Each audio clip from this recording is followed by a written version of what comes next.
Good afternoon, everybody. Again, I'm Providence Mayor Brett Smiley. In a few moments, we will hear from Rhode Island Governor Dan McKee, Providence Police Chief Colonel Oscar Perez, and then Ted Dock, Special Agent in Charge from the FBI. I'm going to start with a brief update and then just to let folks know about the work that we continue to do to reassure residents in Providence that they're safe in their community, and we are grateful for all of the assistance that we have continued to receive. As we announced last night, we would be providing enhanced police coverage throughout the Brown community, throughout the east side, and really throughout the city of Providence. And what residents and neighbors saw today was exactly that. There was specific enhanced coverage in Fox Point, Wayland Square, on Thayer Street and on Hope Street, which are the commercial districts in the area. And I want to express the city's profound gratitude to the following departments who provided mutual assistance and additional coverage today. First and foremost, the Rhode Island State Police have been excellent partners, and I'm grateful for the governor of making sure that those resources are available to us here in Providence. But we were also assisted today by friends from neighboring communities here in Rhode Island, which is a terrific way in which our colleagues from throughout Rhode Island have been assisting. Today we had extra help from North Kingstown, North Providence, East Providence, Central Falls, and Pawtucket. Many other communities have offered to help, and we expect to take that help in the days to come. But through that mutual assistance of our neighboring communities, we were able to provide that additional coverage. Secondly, we were able to provide coverage to our schools today. We did have school here in Providence. I'm glad we had school today in Providence. We'll have school tomorrow in Providence. This is the last week of the semester, and it's important for kids to be in school, and so we're encouraging parents to do what's right for their family. We understand that there are probably difficult conversations happening at the kitchen table right now, but if you're comfortable, you should send your kid to school. Providence Public Schools are open, and we have police coverage at drop-off and pickup times to provide that extra sense of safety and security for our families. I spent the morning out at our schools too in the neighborhood to be there for our parents, and they certainly were glad to see an officer helping out. And so, as we've said many times, but it's important to continue to say we're so grateful for the tireless effort of law enforcement, not just to assist with the investigation, but to help all of us feel safe in our home. At this time, I'm going to turn the mic over to our Governor Dan McKee. Thanks, Mayor. And just like all of us, we want to see the individual that pulled the trigger on these young kids identified, apprehended, and brought to justice. I can tell you from the state level, we're continuing to coordinate our state police and instructed the colonel to make sure that all the resources that are available are being employed through the direction of the mayor, but that partnership is incredibly important. I also know that the schools are not only being impacted on the higher education in Providence and also the K through 12, but I also have heard and have been in contact with our Commissioner of Higher Education, Shannon Gilkey, along with our Commissioner of K through 12, Henela Infante Green, to make sure that we are reassessing all safety issues in all our schools in the state of Rhode Island, and more to come on that. The issues that have to do with mental health, coordinating around the state through our higher ed and through our K through 12. I've assigned Director Leclerc to make sure that they're coordinating all of the social services, all the mental health help that's out there, so that we can kind of also deliver that on a statewide basis. I was at Family Services Rhode Island today on Hope Street, and just seeing what they're doing, and it's being duplicated all around the state of Rhode Island. So I think it's important that we do everything we can out of the governor's office to support what's happening at Brown, the community of Brown, Providence, but also knowing that this is impacting on a statewide basis. So we're deploying that efforts to make the effort to let people know that we want to do everything we can so they can be safe and feel safe. And then finally, we want to make sure that all Rhode Islanders know that everything that is physically possible is being done, and partnering in with our federal, the FBI, our state law enforcement, and also the local law enforcement to bring an individual and identify and bring that person to justice. We also have been involved in communicating with the League of Cities and Towns today. Through Randy Rossi, they've sent out a message to deploy their vehicles, their police vehicles, at the beginning of the school day, at the end of the school day, all around the state of Rhode Island to, again, show that we're serious about having people and the families feel safe, and that everything that's being done to make sure that happens on a statewide basis, because this has become a statewide issue that is being impacted families and people throughout the state of Rhode Island. Yeah. Now we'll hear from Colonel Oscar Press. Thank you, Mayor. Thank you all for being here again. Here we are once again to provide you with some of the highlights and the progress that the Providence Police Department, along with several agencies, have gone together and stepped up to come up to this. I want to remind you that this is a very active investigation, very complex investigation, and the dedicated work of the men and women of the Providence Police Department, the Detective Division, the Community Response Team, the Special Response Team. It's all hands on deck. And on top of it all, you have the state police who's assisting us, and every other federal partner that has been in this building for several hours. And I want to commend and applaud them for the work that they have done. And that includes the FBI, HSI, ATF, the IRS, the marshals, and several other agencies, analysts that are here. So it's pretty active, because we want to make sure, as the governor stated, as the mayor stated, to make sure that we identify this individual and bring him to justice. Our work that initiated today and continues to initiate for a while since it started. We're at the 49th hour, and there's no one that wants to put this individual in handcuffs than us. So this has brought us to a new lead, which I momentarily will be able to provide you with. That's going to include video of this individual as well as photos of this individual. We're asking the public for assistance to be able to identify this individual. The photos that I will be able to show you are coming from the area of Hope Street near Benevolent and Manning. And those photos and those videos were retrieved around 2 p.m. on Saturday the 13th. And we believe that that's the same individual that we showed you from the previous video that we released. The public is encouraged to use the tip line, which is pretty active. We have a tip line which is staffed with officers from the Providence Police as well as analysts, and they're taking calls as we speak. And we want the public to use that information that they have that may be beneficial to this investigation.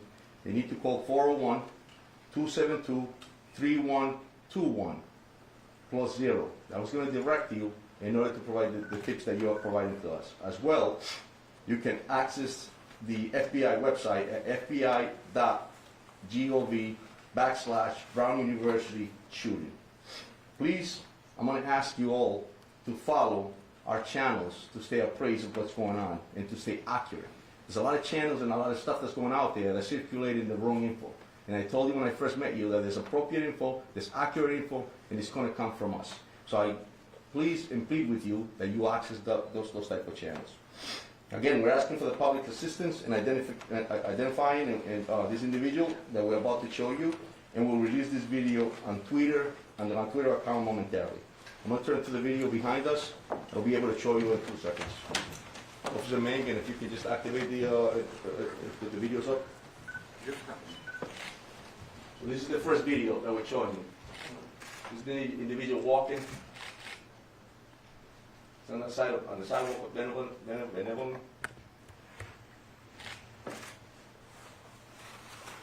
And this is prior to the incident. Here we go again with the video 2, Mike. Again, you see him walking.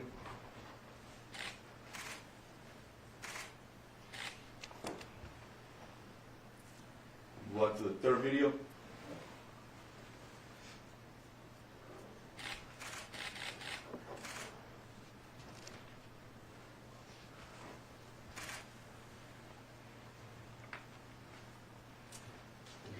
These are some photos of this individual.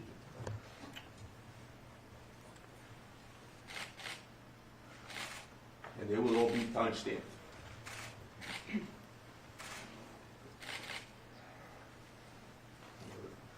last photo.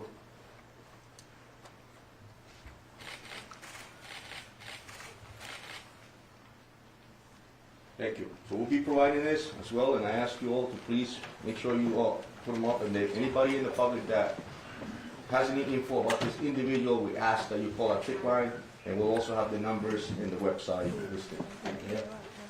Thank you, Colonel. The last speaker today will be Special Agent in Charge from the FBI, Ted Dox. Thank you, Mayor.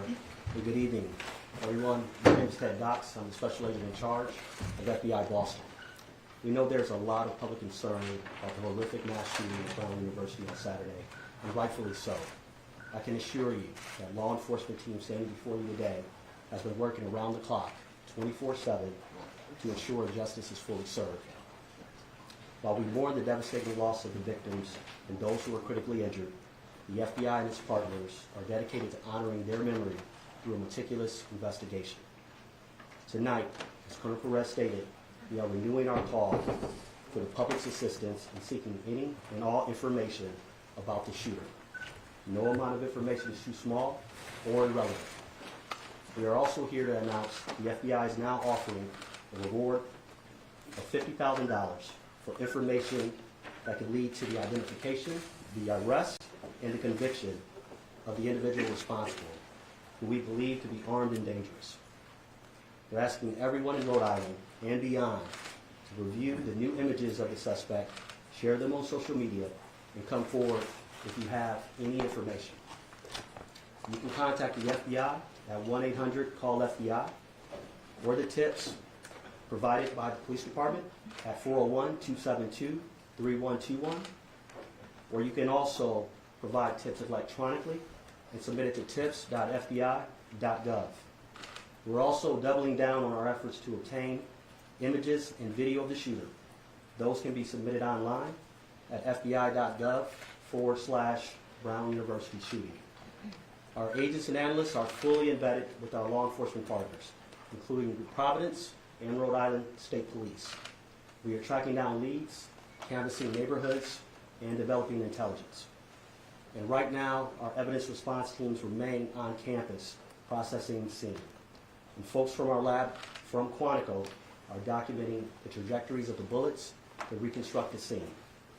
It's painstaking work, and we are asking the public to be patient as we continue to run down every lead so we can get victims, survivors, and their families, and all of you, the answers you deserve. Thank you. Mayor, can you tell Chief Oscar to say a statement in Spanish, please, for Spanish media? Thank Yes. Gracias, sí, verdaderamente estamos acá esta noche para demostrarles los highlights del progreso que hemos hecho en el departamento, y quiero identificar que es una colaboración del Departamento de la Policía de Providence, al personal de este departamento, también incluye las policías del Estado, obviamente los federales, partners de nosotros, como el FBI, el HSI, el ATF, el IRS y también la oficina de los Marshals también están incluidos.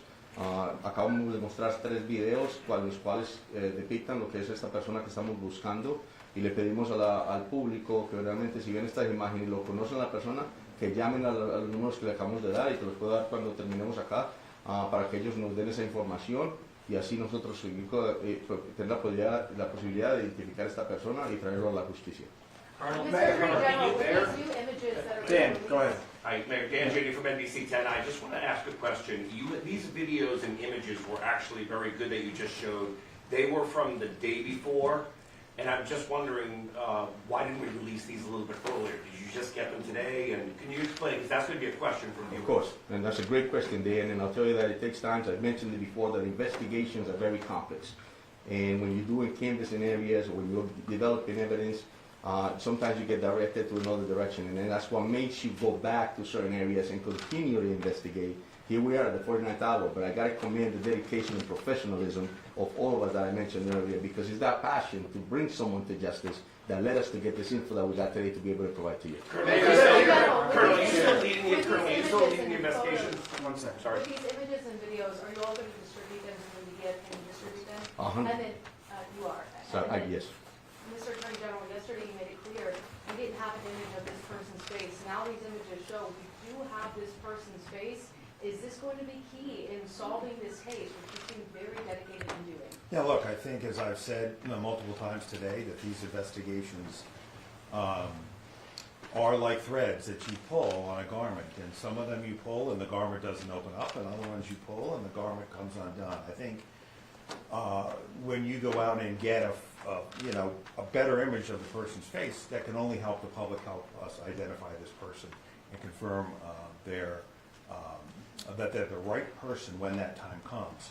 The prosecutors today have been working with the law enforcement agents and police officers to advance this investigation, and I would describe today's work as making steady progress to identifying the person that we saw in the video that was released yesterday, and the sooner we can identify that person, the sooner we can, I think, blow this case open. But that's work that has to happen in the next 24 to 36 hours. Mayor, what's led you to believe that there was no further threat to the community today? You mentioned yesterday that there was no additional evidence. Can you just expand upon that to? Yeah, it's the same. It's the same as yesterday, which is ever since 4:05 on Saturday, which was when the first call came into ground. There's been no new, credible, specific threat anywhere in the Providence community. With respect, having Mayor, anything. there was no threats made prior to the shooting, so how can people feel safe with that information? The way in which we are trying to reassure our residents is through a noted, visible police presence throughout the community. It is going to be hard for my city to feel safe going forward. This has shaken us. That will be true tomorrow. I suspect that'll be true the day after the general convicts someone. This is a process to restore a sense of safety. But we're going to take those step at a time. And the first step in what we're trying to provide today, and which we did well with the assistance of our neighbors, and we're grateful for it, is a noted, visible police presence to provide some confidence for families that are taking their kids to school, people who have to get to work a shift. I spent lunchtime today walking down Thayer Street. And for our guests, Thayer Street is the commercial district right adjacent to campus. And I talked to one of the women at Antonio's, which some of you know is a pizza by the slice joint, and she said, I didn't want to come to work today, but I needed to work. I needed to take the shift, and that's a very real thing happening in our community right now. But she noticed, and she appreciated the fact that there were patrolmen walking up and down Thayer Street. It made her feel a little bit better. And when she comes to work tomorrow, I hope she feels a little bit better after that. That's where we are right now in terms of restoring a sense of safety to the community. And that's what we're going to continue to try to do. Bill, go ahead. Mayor, two questions. Yeah. To that point, a lot of people scared right now, a lot of people confused right now in the city. Can you speak to them directly, summarizing what you just said or any other thoughts from the heart? Yeah. Your take right now, is Providence safe? Yeah. Providence remains a very safe city, and Providence receives really the best law enforcement, I believe, in the country. And today, especially at this moment, it's being augmented by great professionals of other Rhode Islanders, the state police, and others, and our federal partners. But my sense of the community right now is that this is starting to get very real and very personal. And I heard that today. I heard that last night at the vigil. We're all 2 degrees of separation from one another. And now people are starting to share stories with one another of, oh, my neighbor was nearby, and oh, my friend's kid was supposed to go to that review session but didn't. I'm starting to hear those stories, and I think all the Rhode Islanders in the room are starting to hear those stories. I heard that story again today with one of our customers is one of the teachers. And so it's starting to get very personal for our community. which is hard. And that's, I think, where we are sort of emotionally in the process. But we're here from one another. That's the scary side. The upside is that this is a tight-knit community that looks out for one another. The governor was there. All the officials who are up here with me tonight were with us at Lippert Park last night. It was 10 degrees. It was loosely organized, and yet hundreds of people came out because they wanted to be with one another. They were hugging their neighbors, they were crying, and they were offering each other support. So this community will heal from this. We will move forward. But that doesn't make light of, and I'm certainly not making light of, the fear and anxiety that persists. But the only way we're going to move forward through it is one step at a time, and today's one of those steps. For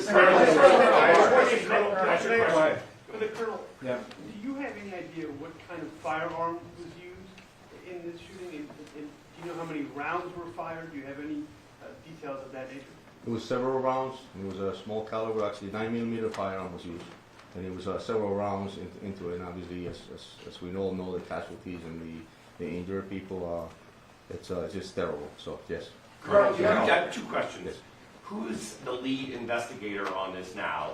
And secondly, what do you believe that a person of interest was doing in that video and those pictures that you obtained? Yeah, so the first question, the lead is, obviously we're taking the lead, but Okay. we couldn't do this job without the assistance, as I mentioned, collaboration of all the different agencies and municipalities. Okay. This is a team effort. This is important to us. As the mayor stated, it has shocked the city, and a lot of people are concerned. So this is an effort to put handcuffs on somebody, and it takes a whole team to do that. My second question is, what do you think he was doing? Was he staking out the area? Because this was the day before the shootings, correct? Correct. And so, What do you think he was doing? Was it hours before, days before? so it was a few hours before, and I'll tell you that at this point, that's all we have. So it was a few hours before what he was doing. We'll be able to find out further once we come to investigate. Colonel, with respect to, John DePietro, Road Patrol Life. Can you talk about, is it unusual to change the direction of an investigation as it's going on? That's a great question, John. I think that all detectives throughout this nation and in the world understand that when you're investigating a case, it takes different paths. You start somewhere, you start here, and all of a sudden something else pops off, and you're going in a different direction. And that's what happens. It's conflicts.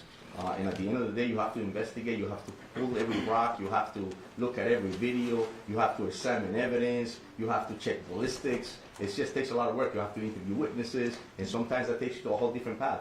And as a police officer and a detective, you have to make sure that you don't get into the tunnel vision in order to be able to have right answers. So yeah, they do change. Go ahead. Are you concerned that the more time passes, it'll be harder to make an arrest? I'll tell you, every It's been a minute couple days. counts. Every minute counts. But what doesn't stop is the dedication and professionalism of this department as well as our partners.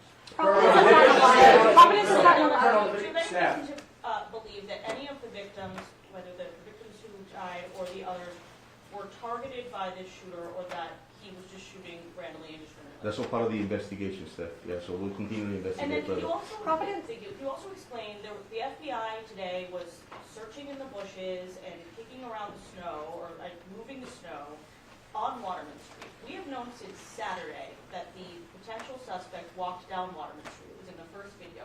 Why would you be now looking in the bushes for something on Waterman Street 2 days later after it snowed? So I just answered John the same question on how investigations, they turn and lead you in a different direction. We might have used all our energies in the first few days to investigate something, and here we are now heading back to that same place to continue to investigate, and that's why you saw that, because the investigations change on a daily basis. Colonel, on the travel of the 911 call or emergency calls that came in, when the first 911 calls to come in, were those dispatched by Brown University Police or Providence Police? It was dispatched by the 911 center, and yes, we responded immediately within minutes. You saw the Providence Police cruiser pulling up. So Providence has been an investigator on this from the That's beginning? correct. Have you received any leads or indication on whether this was personally motivated, political, or otherwise? Are there any threats to Brown that they've turned over that would give us an indication of why this might have happened? It's a great question, and that's something that we're all asking ourselves, and we'll continue to investigate to be able to get that answer. Colonel, Do you have reason to believe that this person is no longer in the community? Because can you continue to try to reassure the public that they are safe, but you also just said that this person you believe is armed and dangerous. So how can both be true?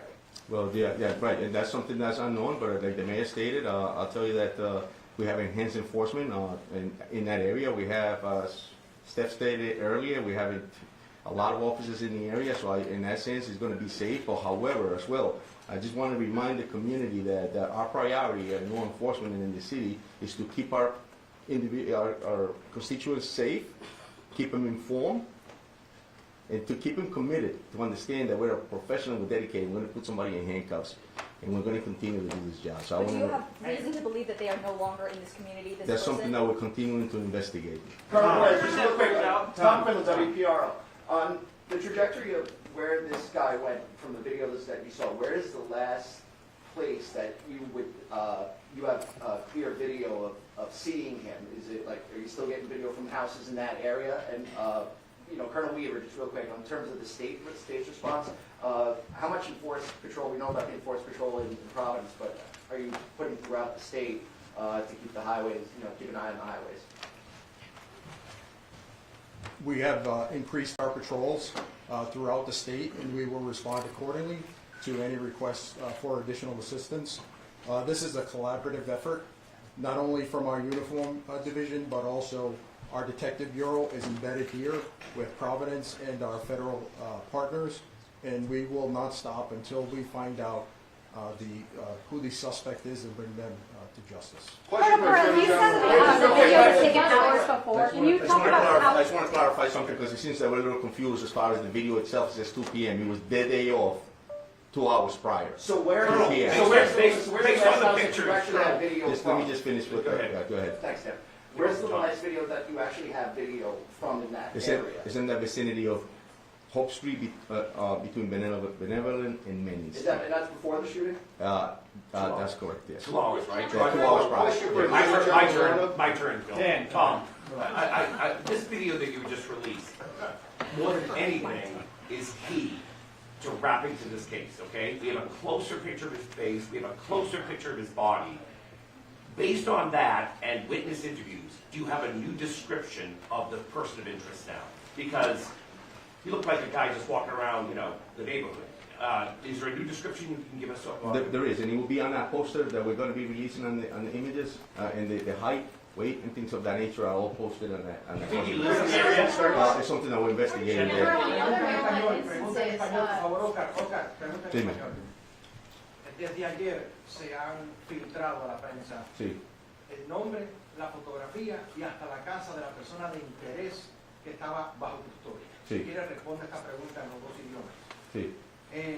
Hoy habían algunos medios haciéndose eco de que había una segunda persona de interés en custodia. Este no es el caso porque no he escuchado absolutamente nada en esta conferencia que se refiera a eso. ¿Me puede usted decir cuánto o cómo están manejando ustedes la información dentro del departamento y cómo se está filtrando a la prensa? Claro. Porque esto crea confusión, obviamente. Sí, sí. So the gentleman just asked a question about how information is getting filtered into the community and out from us. And the question was that past few days an individual was identified and was detained, and he was a person of interest. We had him here. He's asking, how does that get out to the media? How does that happen? My answer to that is I have no control over what's being released or circulated in the media. Speculations that occur.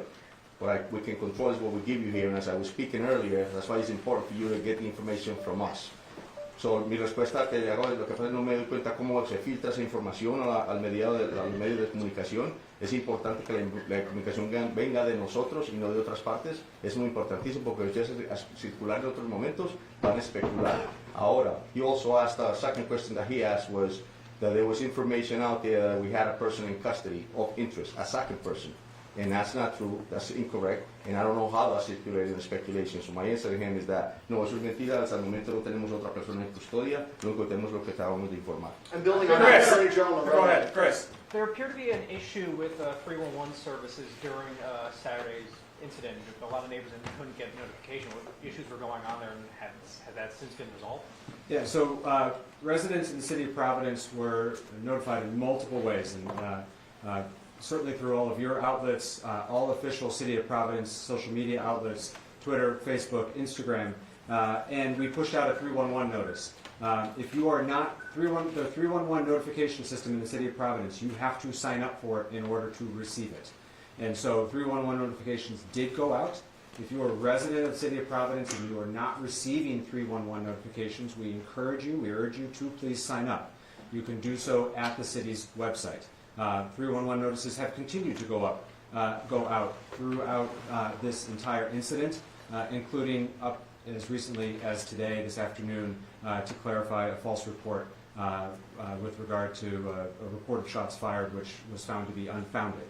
We sent out a push notification through 311 to reassure people because in this day and age, there's a lot of misinformation. A lot of people are getting reports through non-official channels and are getting anxious as a result of it. And so 311 notifications are working fine, but you have to register for it. And you have to opt in for text messages. If anyone needs assistance for how to sign up for 311, if you are not tech savvy or if you are having problems, you can call the phone number 311, and we have staff available who will help register you. For all of our community, please know that there are always bilingual individuals to take those phone calls. Mr. Attorney General, you were on CNN this morning talking about, Mr. Attorney General, you were on CNN this morning talking about the person that you spoke, the person of interest from yesterday was here. We have not heard that here today. Can you talk about, is that person of interest still here in the state? Who was he? Was he from Wisconsin?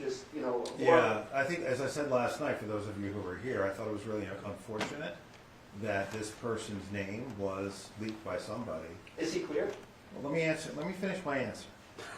Was leaked excuse me? Why you finish the answer? Just answer this question. No, I haven't finished it yet. No, you always come with the same answer. So I'm going to finish it. So, the person who was held, it was unfortunate that his name got leaked because it's one of the reasons why we use words carefully, and detaining someone because they're a person of interest is different from having a person in custody that you're gathering evidence to charge. I mean, that's a place in an investigation that eventually you get to, but we weren't there with this individual. So it's hard to put that name, back in the bottle. He has been cleared. He is not a person of interest any longer. The investigation is now focused in another direction. But I want to clarify something the chief said. That doesn't mean that while part of the team was focused on him, other leads weren't being followed up on. What's critical here is that we reconstruct, and the police know this, our prosecutors are working with them. It's critical that we reconstruct this man's movements, both before and afterwards. And my hope is that we will eventually have that pattern. But when you ask staff why are they looking in particular areas, where he was and what his movements are developing as we obtain additional evidence. So that can't explain why people are looking somewhere today as opposed to 2 days ago. We're learning more about his movements as we gather additional video evidence. And that video evidence has been coming in at a much greater degree than it was 12, 24, 36 hours ago. Why, you ask? Some people were away for the weekend. Some of these places were businesses. So what the team is doing, there are a bunch of teams doing different things. Exploiting electronic evidence, exploiting physical evidence, meaning forensic evidence from the crime scene, canvassing the neighborhoods. And those are the threads that when you pull them, will open this case up. And that has been true over the course of my career, and I'm confident it'll be true again here. General. Yeah, go ahead, Nolan. I'll get out of the way. I appreciate it. And this kind of follows up on what Colonel Perez said about, to the general public to use official Providence police channels, be it YouTube or whatever. Are we doing a good job here? Is the media doing a good job in the ultimate goal right now of trying to locate this person? Yeah, look, I think part of what's important about these briefings, I give the mayor great credit for doing them, is to help push out information in a case like this to the press and the public to help us solve this crime. That's potentially what it'll take here. Mr. Mayor, I want to go back to Brown University. Yeah. Okay? There's been a lot of questions. I've heard from a lot of parents today. And it goes back to the question about the alarm and that was installed in 2007. That in an active shooter location, it sends off a notice and tells people what to do. That never went off. I'm wondering, what is Brown's answer? And perhaps even just as important, why isn't Brown here today?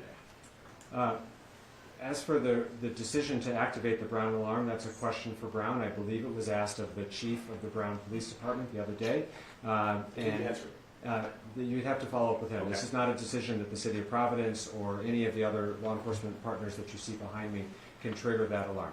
I don't know the answer to that. We continue to work very closely with Brown, and it is no lack of support, or there's nothing to read into the fact that they're not here today. Do you have any we concerns have, we about have Brown? meaningful, we felt like there was meaningful updates to make with respect to the investigation, the video and photos that we shared today.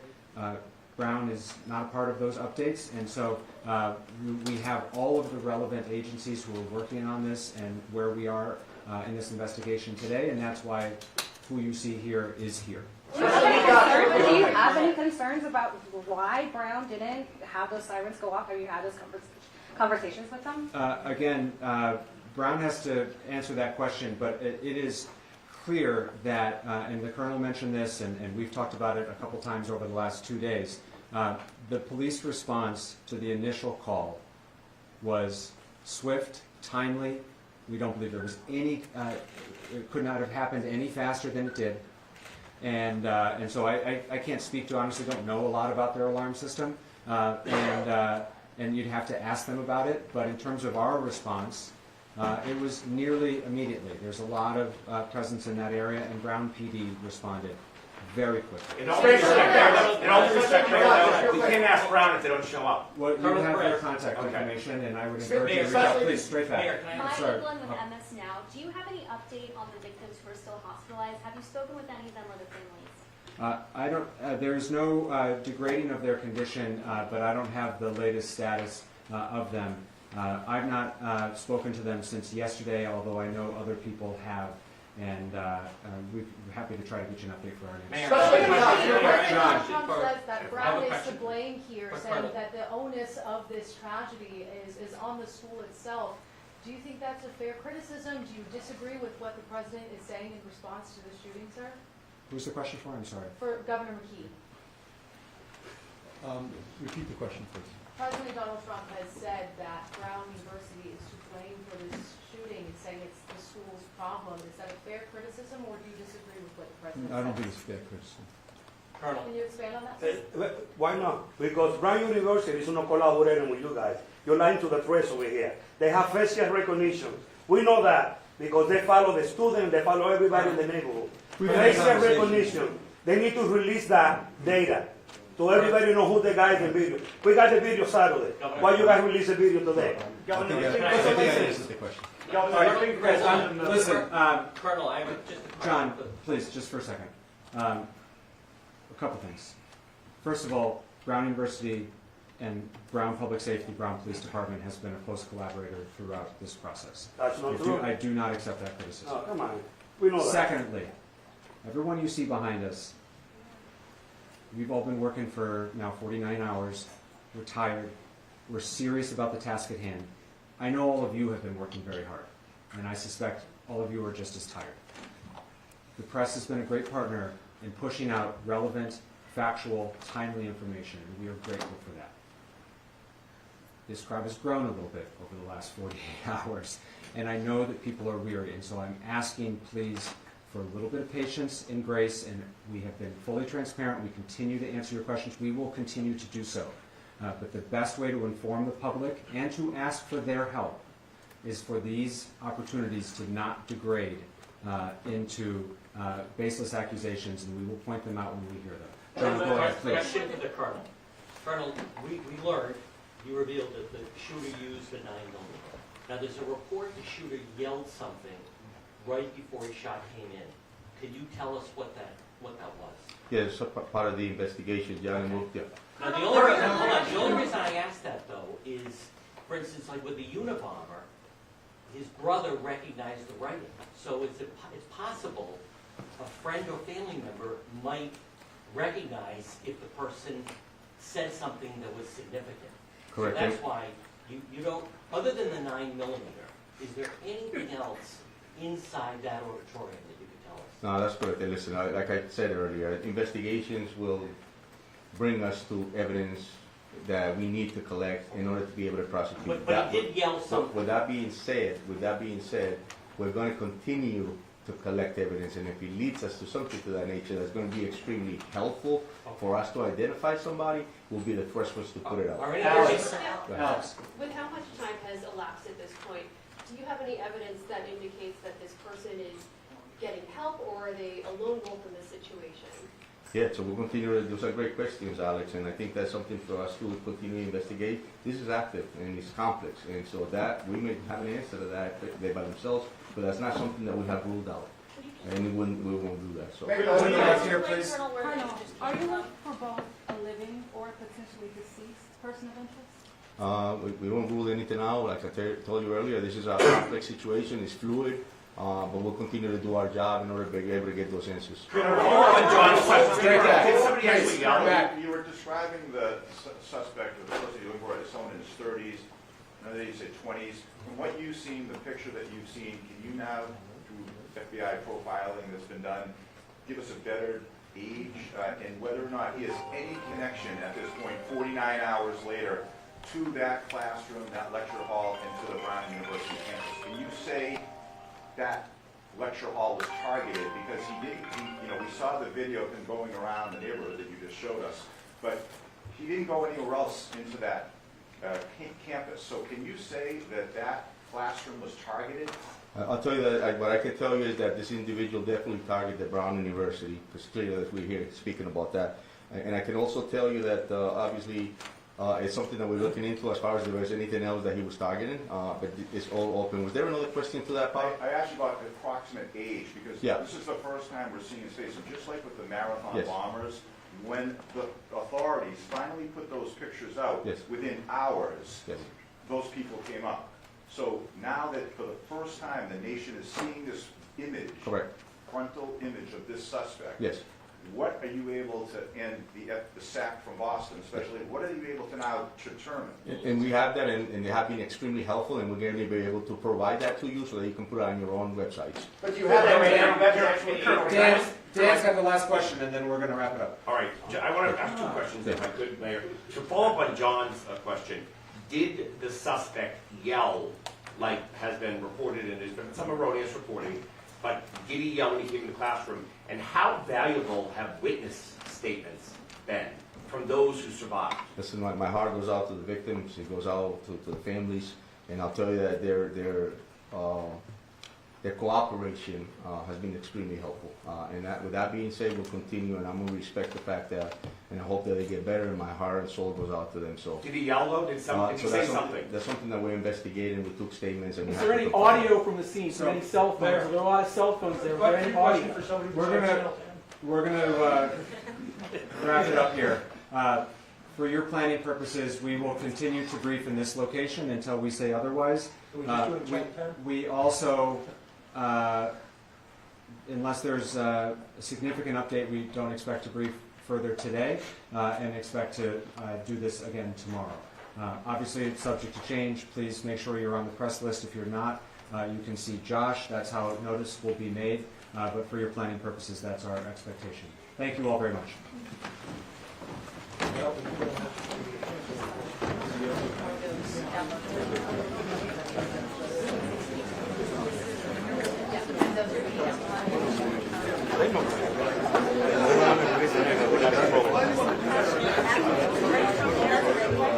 I'm the troublemaker.